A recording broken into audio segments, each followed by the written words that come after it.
এই তো বিশ্বনবী বলেছেন, খবরদার, স্বামী পছন্দ করে না এমন কোন লোককে স্ত্রী যেন ঘরে অ্যালাউ না করে। স্বামী পছন্দ করে না এমন কোন লোককে আপনার স্ত্রী ঘরে অ্যালাউ করতে পারবে? আমার বোনেরা, খবরদার, আপনার স্বামীর পারমিশন ছাড়া, আপনার স্বামী পছন্দ করে না এরকম কোন লোককে আপনার ঘরে আপনি অ্যালাউ করতে পারবেন না। 8 নাম্বার, স্বামীকে আর্থিকভাবে সহযোগিতা করা। যদি স্ত্রী ধনী হয়, আমরা সব এক করে ফেলছি, আসলে ইসলামের দৃষ্টিতে স্বামীর ব্যালেন্স আলাদা, স্ত্রীর ব্যালেন্স আলাদা। স্বামীর যাকাত আলাদা, স্ত্রীর যাকাত আলাদা, ঠিক কি না? স্ত্রী ধনী হতে পারে, স্ত্রীর আলাদা সম্পদ থাকতে পারে। যদি স্ত্রীর সম্পদ থাকে, স্ত্রীর উচিত তার সম্পদ দিয়ে তার স্বামীকে এস্টাবলিশ হতে, স্বাবলম্বী হতে সহায়তা করা। যদিও এটা আল্লাহ তাআলা আবশ্যক করে দেন নাই, কারণ আর্থিক, ফিনান্সিয়াল সব কাজগুলোকে স্বামীর উপরে ফরজ করেছে কে? ফিনান্সিয়ালি 1 টাকা খরচ করা, 1 টাকার দায়ভার নেয়া কোন স্ত্রীর উপরে আল্লাহ আবশ্যক করে নাই। তারপরেও স্ত্রী যদি ধনী হয়, স্ত্রীর যদি জায়গা জমি থাকে, সম্পদ থাকে, তাহলে স্ত্রীর উচিত তার স্বামীকে স্বাবলম্বী হতে সহযোগিতা করা, ঠিক কিনা? আমরা মডেল হিসেবে আম্মাজান খাদিজা রাদিয়াল্লাহু তাআলা আনহার জীবনের দিকে যদি তাকাই, তাহলে দেখব উনি অনেক মহিয়সী, গরিয়সী একজন ব্যবসায়ী নারী ছিলেন। আম্মাজান খাদিজা রাদিয়াল্লাহু তাআলা আনহা ওনার ব্যবসায় স্টাফ হয়ে বিশ্বনবী ওনার সাথে পরিচিত হলেন। বিশ্বনবী আমানতদারিতায় মুগ্ধ হয়ে আম্মাজান খাদিজা বিশ্বনবীর বিয়ের প্রস্তাব দিলেন।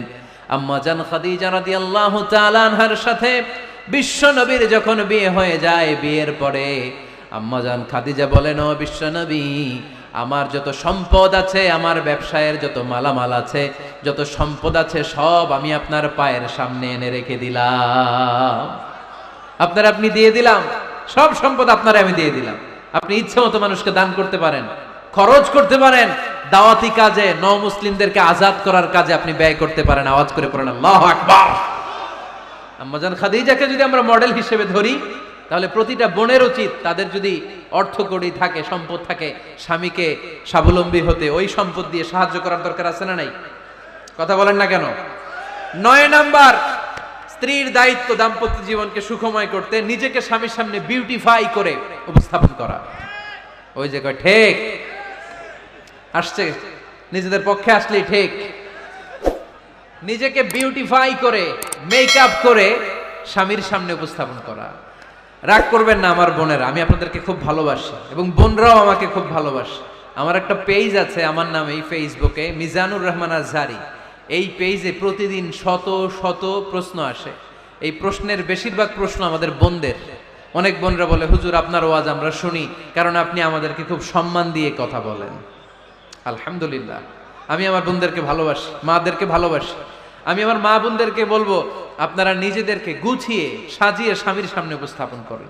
অনেক বোনেরা আছে বাইরে যাওয়ার সময় পার্লারিং করে, মেকআপ করে, সুন্দর জামা কাপড় পরে বাইরে যায়, আর স্বামীর সামনে আসলে বুয়ার মতো থাকে। আছে না নাই? স্বামীর সামনে পচা জামা, ছিঁড়া জামা, চুলের মধ্যে নাই সুগন্ধি, নিজেকে গুছিয়ে রাখে না, সামলে রাখে না, কাজের বুয়ার মতো নিজেকে উপস্থাপন করে স্বামীর সামনে।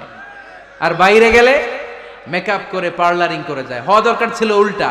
বাইরে আপনি সাদা সিধা ভাবে যাবেন, বোরকা দিয়ে নিজেকে ঢেকে যাবেন। বাইরে যাওয়ার সময় কোনো নারী পারফিউম ইউজ করে যেতে পারবে না। নারীরা যত পারফিউম ইউজ করতে মনে চায় আপনার বেডরুমে, আপনার স্বামীর সামনে, ঠিক কিনা? স্বামীর সামনে পারফিউম ইউজ করেন, নিজেকে উজাড় করে সাজান স্বামীর জন্য। এই প্রতিটা সাজুগুজুতে সওয়াব আছে না নাই?